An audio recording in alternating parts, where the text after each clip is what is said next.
Hello, I'm Chef Bob Sargent of Savory Cuisines Catering in Boulder, Colorado. Join us today as we'll be making a sun-dried tomato pesto spiral, a sun-dried tomato pesto pizza. We'll also be making a beef en croute, which is a small take on a beef Wellington.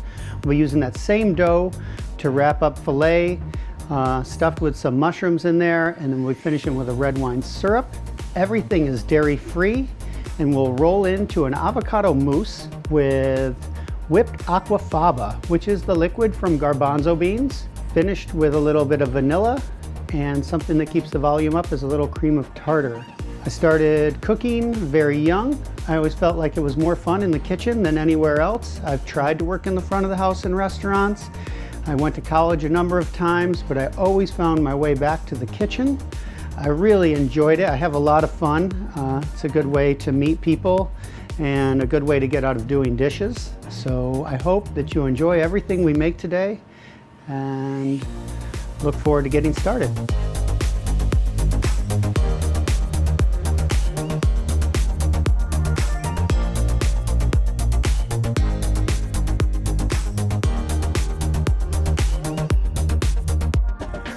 Let's get into our first dish. We're gonna make a little dough here. We can use it for pizza, or we're gonna wrap a little filet with it. We'll start with 1.25 cups of water. You wanna use warm water for this to make sure that your yeast will activate. I'm gonna put a little 1 teaspoon of yeast in the water, maybe a little extra, just to make sure. If you use a little bit more yeast, it will rise a little bit faster. Then we're gonna add 3 cups of flour.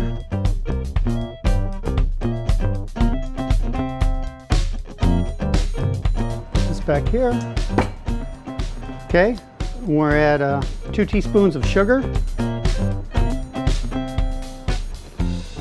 1 teaspoon of salt. And we're gonna get this mixing. I have mixed these by hand before. It goes pretty fast with such a small amount of dough. But if you have a stand mixer, it's way easier. And when you put the flour in there with the water, start slow so you don't throw your flour all over the kitchen. Then we'll add about 1/8 cup of oil. And I like to add that once the mixer gets going. I don't know why, I just feel like it works a little better. And as we get the dough going, you'll see it all come together in the mixer. It'll make a ball, and then you will let it mix probably 4 or 5 minutes just to get it smooth and consistent. Now our dough's all formed and come together in the mixer. We'll take it out. You want it to be slightly sticky, which means there's enough moisture in there to do its thing. If the dough's too dry, it will take a really long time to rise. And if it's too wet, it will be so difficult to work with. You want it to just have come together just so. And you can see it's nice and sticky, but you can get it off your hands pretty easily. And that is our dough. Then put it in a bowl to rise. And we'll cover it up with a towel and just come back to it in about an hour. All right now we're gonna make a little sun-dried tomato pesto. We're gonna use this on the dough.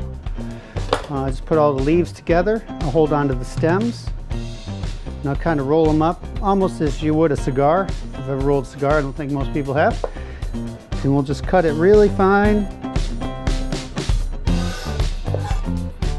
And we like some fresh parsley in there as well. Again, I just roll it up real tight. But we'll just try to get rid of all the big pieces so it's nice and uniform. All right.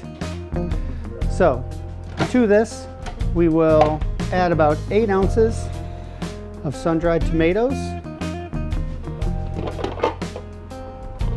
to our mixer. I'll save a little bit for garnish. We use about 2 cloves of garlic in there. Looks like about 1/8 cup of pine nuts. And because everything today is going to be dairy-free, we've got a little bit of dairy-free mozzarella. We'll just put a little handful of that in there as well. A couple pinches of salt. A little black pepper. And we'll just pulse that a couple times. Add some olive oil. About a quarter cup. Pine nuts, the olive oil, and the cheese will give it that unctuous quality. It'll give it a little smoothness. So put it on the plate here. You can see it just it stays together, but it's spreadable, and we'll use this for our flatbread pizza and spirals. All right, next thing we're gonna get into is our braised mushrooms. I've done the onions in two ways. You can see two different ways to dice an onion. The classic way, like this, and be very careful of your fingers, especially if you have a sharp knife. I save these ends for stock, that way I don't have to get too close to my hands, or I can make sure I get the dice right. And then the other way is I took off both ends, and then I just kind of mimicked the shape of the onion. You can see they both look pretty similar. This one's a little finer. Neither a problem. We'll preheat our pan and get that going. While we do that, we'll make a red wine syrup that we'll use for the beef later. And that's really going to be something super simple. We're not going to use a lot. It's going to be very strong. We need about 2 cups of red wine. Oh, maybe a little extra. We're going to cook this down so it won't hurt to have a little extra. Then to that, we'll add about a tablespoon of sugar, just to cut the tannins in the red wine. And we'll get that on the oven as well, on the stove. While we do that, we'll do one more thing. We're going to make a simple syrup as well. This will go in the avocado mousse later. As everything is dairy-free, we'll be making avocado mousse. We use non-dairy cheese for our pesto. So for the simple syrup, 1 cup of water, 1 1/3 cups of sugar.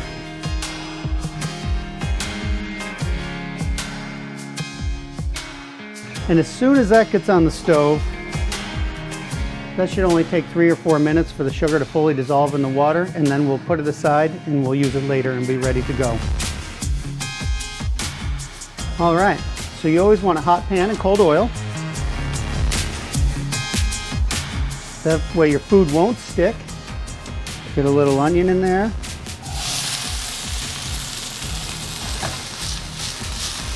Throw in a tablespoon of garlic. Stir that slightly. Now before the garlic starts to burn,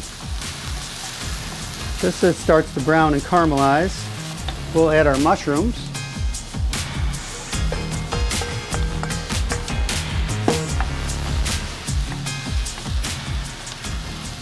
Get those coated with oil. A couple pinches of salt, probably a little heavier than a pinch. Some fresh black pepper. It's always good to have a pepper grinder around. It just makes all the difference than pre-ground pepper. And you'll hear it get going, maybe a little bit more oil.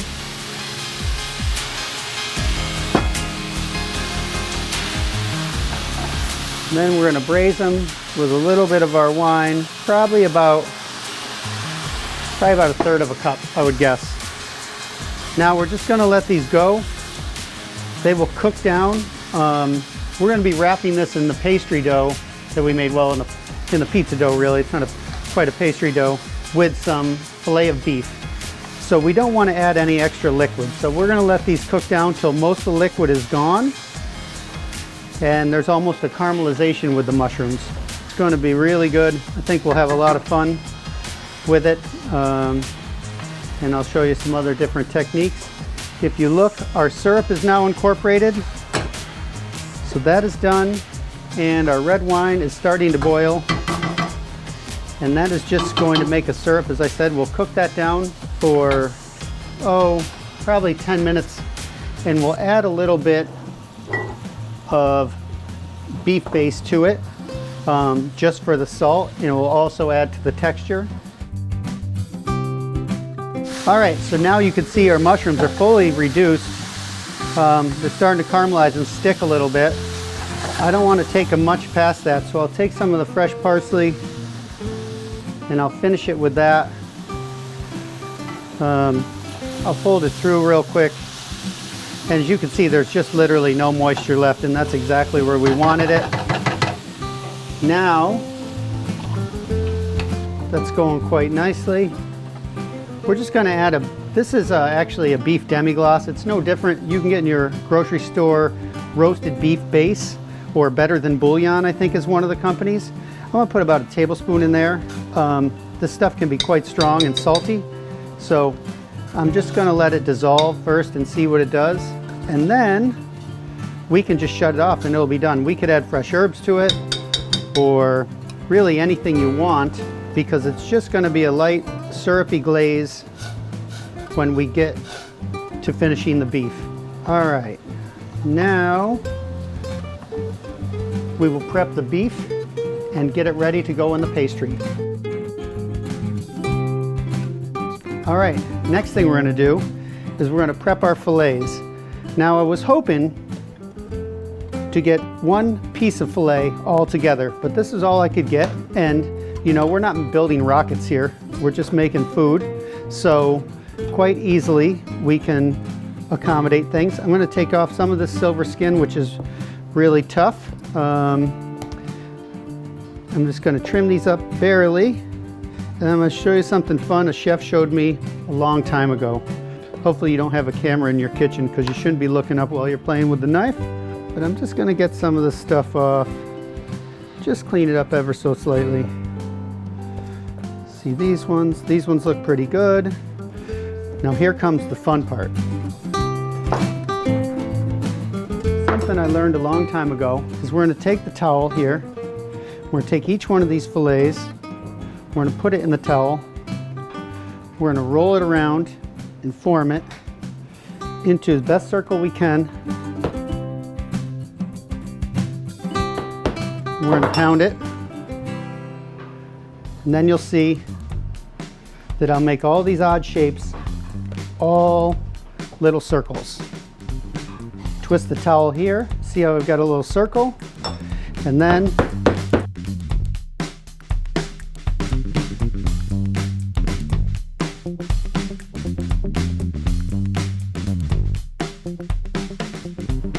here we go. Now you can see we have all these things similar in shape, and we will just see the best way to put them together, and that will be what we wrap in our pastry. We'll set that aside there. We will always rinse your hands off. You don't want to make anyone sick. More than just soap, the action of water running over your fingers will actually clear any pathogens on your hands. That's why they always have you wash your hands for over 20 seconds. So back here, our syrup is done. And you can see, glaze the pot and run down. And that way you know it's done. You want to taste everything. If you're in a restaurant or in a professional setting, you always want to use a tasting spoon. If you're cooking for yourself or your family, the finger is fine. Also, if anything's boiling, you're not really at risk of getting anyone sick. But you always want to taste your food. We're going to shut that off. All right, now let's take a look at our dough. And as I said, it's risen quite a lot. It's doubled in volume, and why that is a good thing, that's why I added a little bit of extra yeast, because I want it to go a little faster. You can see it's just sticking into the bowl, which means I think the moisture content is just right. It's slightly tacky. It's not dry. It's not wet. And from there, we're going to make 4 little dough balls. I actually made 2 batches of dough. So this is a total of 6 cups of flour and 2.5 cups of water. You can see it's quite sticky there. So what we'll do is we will bring up some flour, move these things to the side, slide on down here. We want to dust our surface, use a little more than you think, and we will start to work the dough, get it together.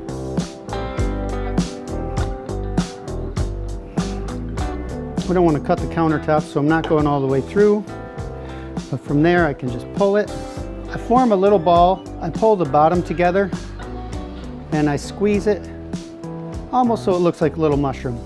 Again, it's getting a little sticky. I'll just touch the part that I'm going to touch.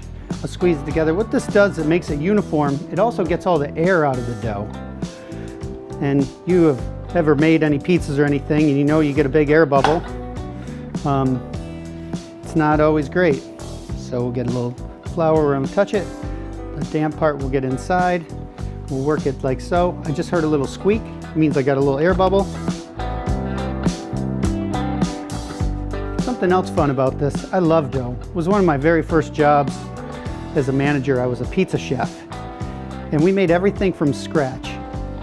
And all you really need to know is dough and sauce. Meat's pretty easy. As I said, you can pretty much just take any meat that's already cut for you at the grocery store. You can season it, pound it, grill it, bake it, and it's pretty much going to come out.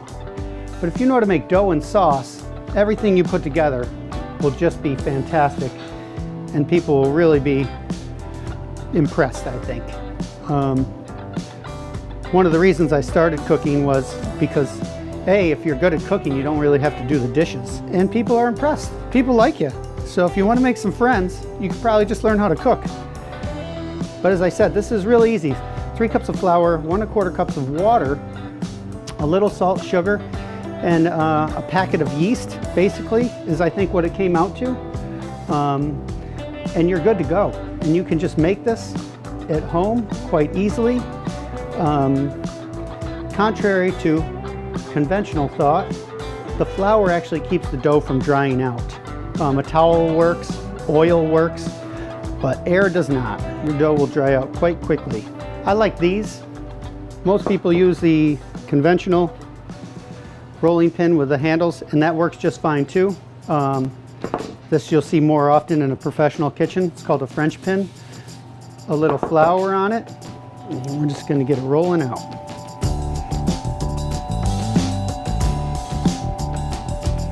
Now, we'll look at the shape of our meat. Keep that in consideration while we're making our dough. It's going to take a minute. You can stretch it with your hands. And if you let the dough relax, it'll be easier to roll. We're also going to make a little flatbread. So we'll just start rolling them all.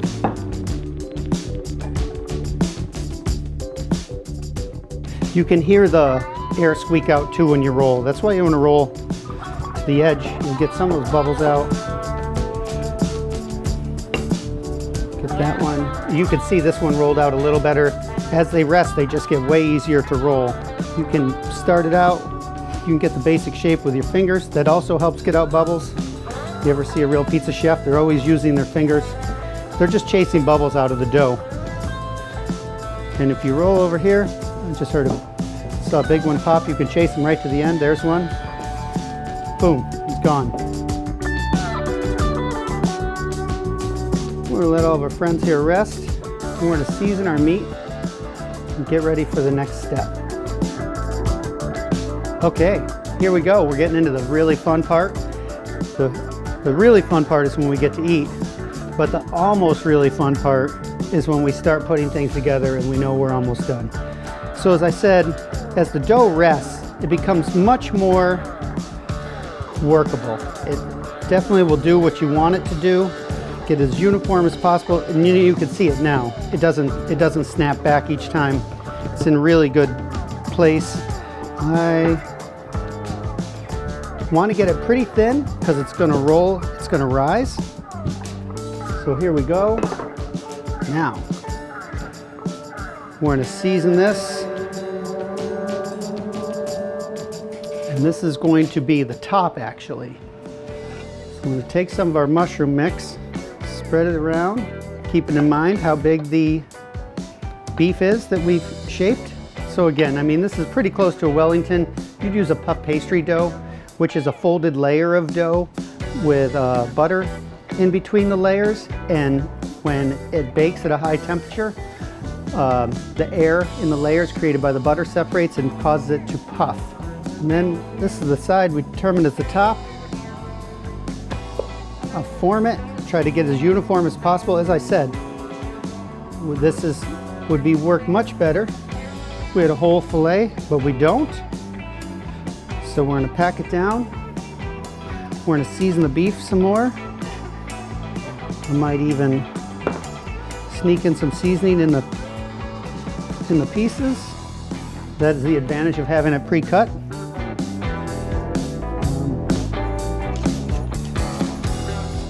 All right, a little more pepper. Now I tasted the mushrooms, I really liked them. It's something that's real important. Always, as I said, taste your food, taste your food, taste your food.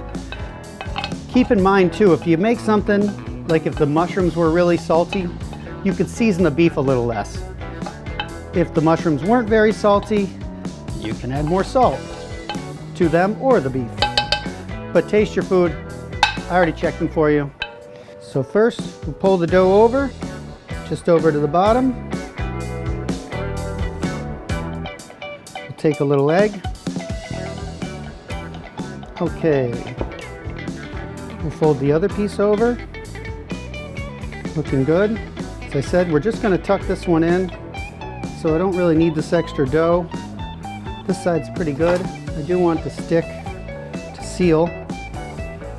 I'll just be brushing the side. As you can see in here, it's completely naked, so we'll just get that. Hopefully we'll get a good seal with this.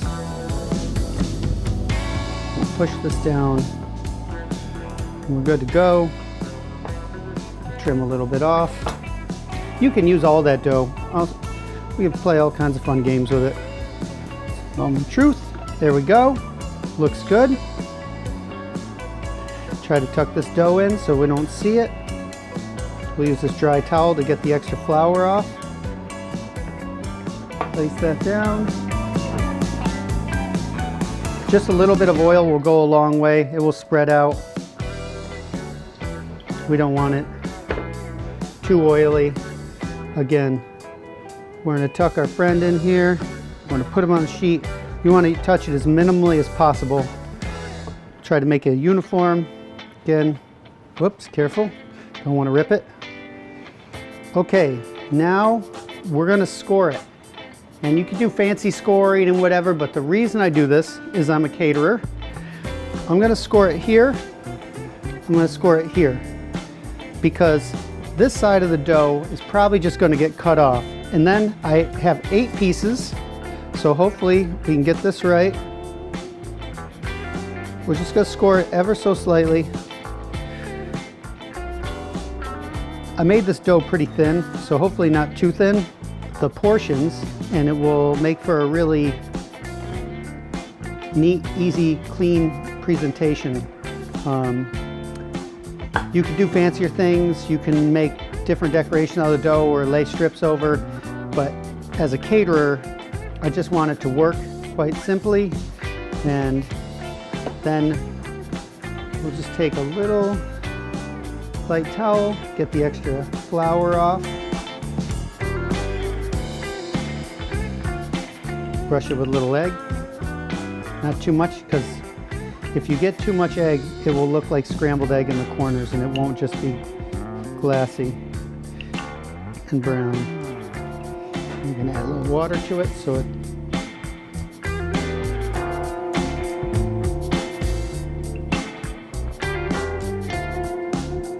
Take your time. You've worked so hard on all this. No need to rush it now. It's going to want to rise slightly. And even though the ends won't have any beef in it, there will be beef juice and mushrooms and just some real goodness in there that you'll want to eat. And there you have it. We'll let this rest for a little while, let the dough come up, and we'll pop it in the oven for about 20 minutes. And with our thermometer, we'll check it for temperature to about 120 degrees. For our next one, we'll take one of these. Again, we'll roll it out.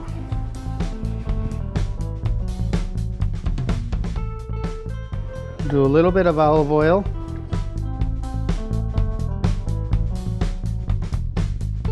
Take some of our pesto. Spread it out like so. It's quite strong. Some of the basil that I meant to add to the pesto earlier. A little parsley. Put in a couple pine nuts for fun. A little more oil, can't hurt.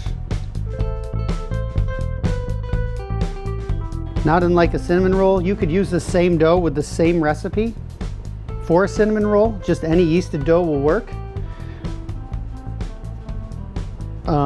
Just add sugar to the filling and you'll be good to go. We'll see how these come out. Again, I will brush this because I want them to stay shut.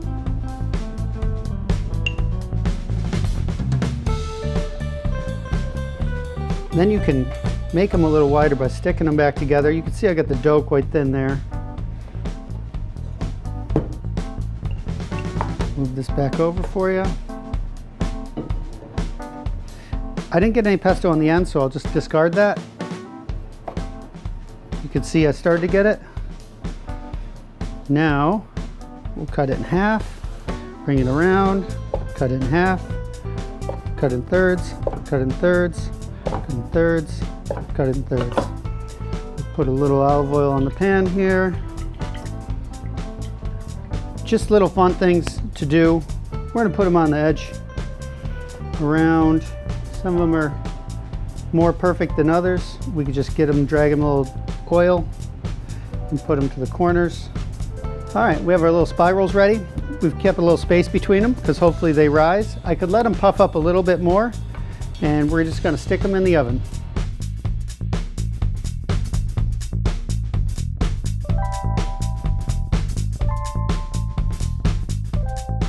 All right, the last thing we're going to do with the dough is we're going to make a quick little sun-dried tomato pizza with everything we have left over.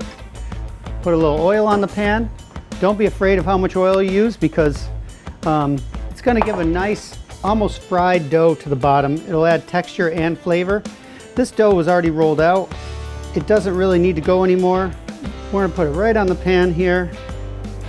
Spread it out. We're going to take our pesto.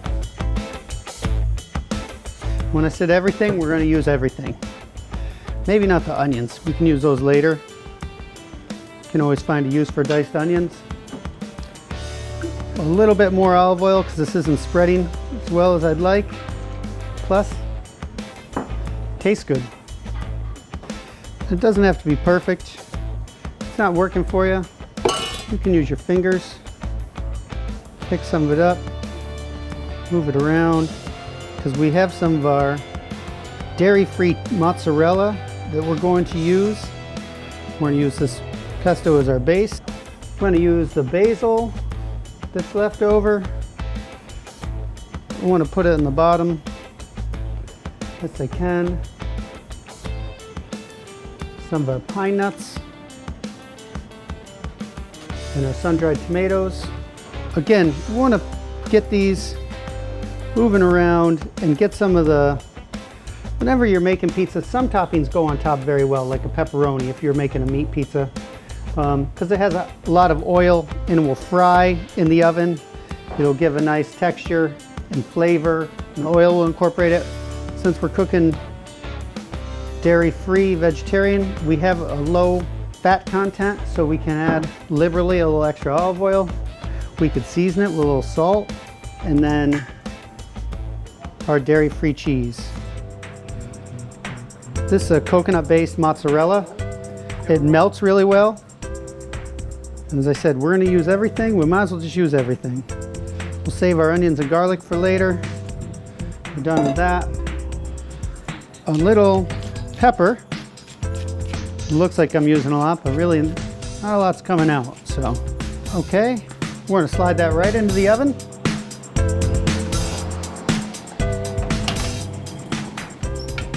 While I peek in there, our spirals look fantastic. They probably have 2 or 3 more minutes.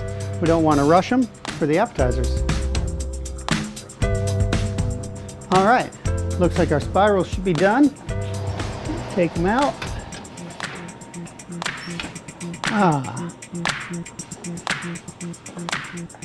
And here you have a simple little appetizer. They're nice and soft still. They will firm up as they cool. Honestly, with any kind of pastry, you can check any kind of dough, probably good, 195. So it looks like I nailed it. Got all the way to 202. So anywhere from 190 to 200, your bread will be cooked perfectly. And now we will start working on our avocado mousse. 2 parts to this mousse. One is going to be a whipped aquafaba, which is the juice from garbanzo beans. Now, it doesn't exactly sound appetizing. I couldn't believe it when I heard it myself, but we will strain off the liquid, save the beans for something later. Honestly, this is something you could season and roast yourself. You could throw them back on top of the pizza. You can use them on a salad. And we'll let that hang out for right now. I'm gonna heat up the simple syrup. Desserts, I feel like when you're cooking, it's a lot of fun just to cook and create. Whenever you're making desserts, whether they're dairy-free or baked goods or anything, you want to stay more to the recipe. So I've written down a recipe right here, and I use a cup of simple syrup. I'm going to use it warm. While that's warming up, I also need a cup of chocolate chips.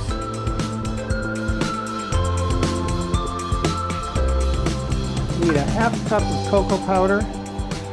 This is a third, so it's not quite enough, so I'll put in a little extra when I get to there.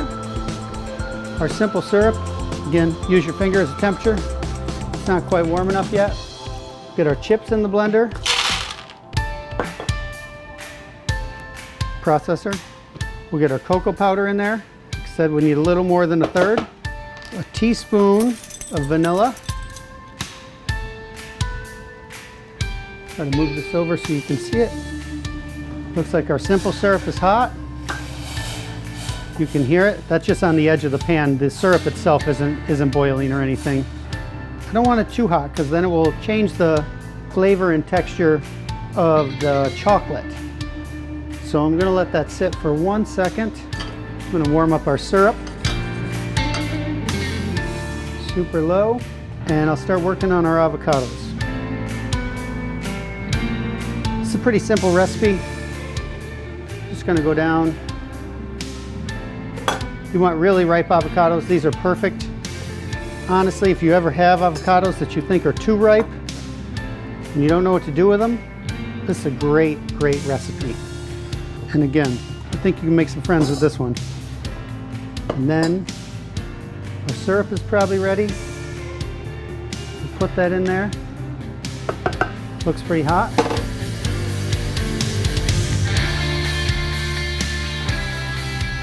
Now if you can look in there, there's a couple chips that have hit the top and side. But for the most part, everything is incorporated. We'll get the last cocoa powder because we want it really smooth and uniform. That's the real joy of mousse. It's just the texture is so perfect and creamy. We'll get whatever we can off of there. Set that to the side.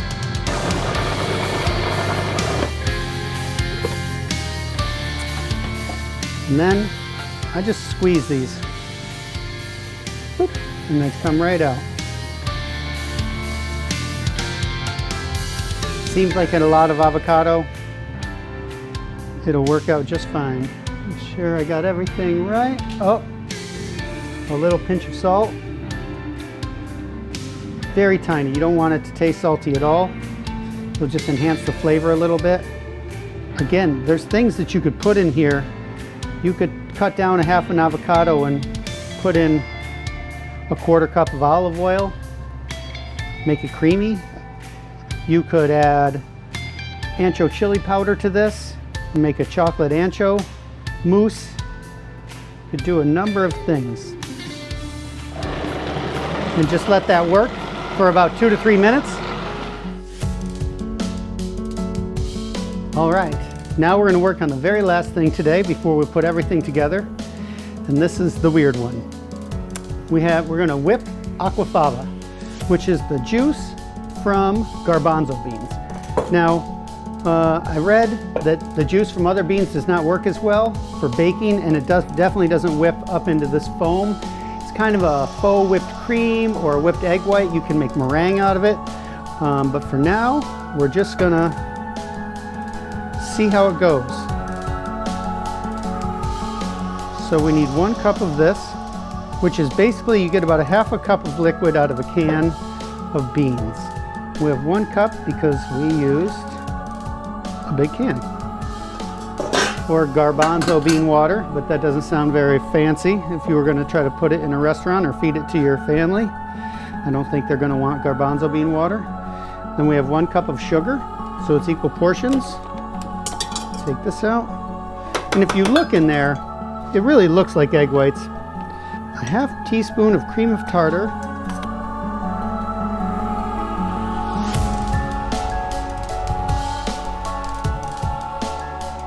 And 1 teaspoon of vanilla. Again, this is like the pizza dough. We're going to start out slow so we don't throw the sugar all over the place.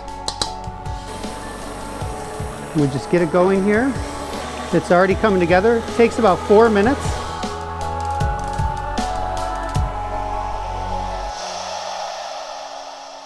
Wonderful. Here we go. Our aquafaba is done. Our dairy-free whipped topping. You can see it came up just beautifully. You could probably go a little more if you wanted, or a little less. This is our chocolate mousse. And now the fun part. We'll just take some of our mousse and we'll spoon it into the glass. Take some of our whipped. Look at that. Spin it. You can turn it, turn it, turn it. Don't hit the side of the glass. We'll tap it down so it fills. And voila. We have a little aquafaba and avocado dairy-free mousse. And then, if we look right now, I think that it's just in time for our beef Wellington. Everything should be done. Take a temperature on this. We'll let it rest for a minute. We'll put the thermometer in. Want it nice and rare. 120. Looks like we have about 105 now. So I'm going to go stick it back in the oven. All right, and the best part, we're going to cut our beef en croûte, or our variation of a beef Wellington. As I said, the ends, the meat should have shrunk to the center. See if I'm alive. Look at that. Filled right in. We're going to lose some juices. I would have let this rest a little bit more, maybe for a full 30 minutes before cutting it. But we can still eat those. It's just really wonderful piece of bread. Come through here, and we can see that. We'll set that down right there. As I said, we're hoping to find where the beefs were separated. Nice rare. And we'll just put a little bit of drizzle. Let me move this one over so you can see it a little better. Now I only cook this one to 115. It's really rare. I like it, a filet like that. You could take it up to 130 for a nice medium rare, 140 if you prefer your meat medium.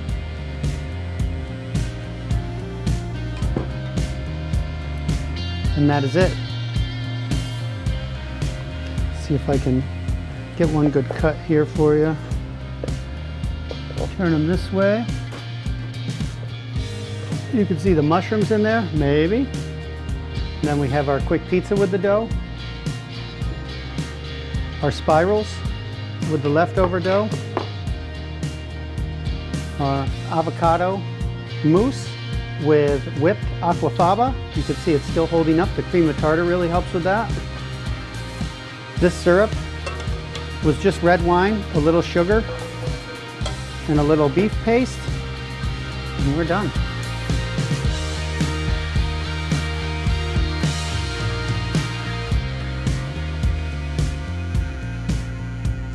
Thanks for joining us today. It was really fun making all these dishes.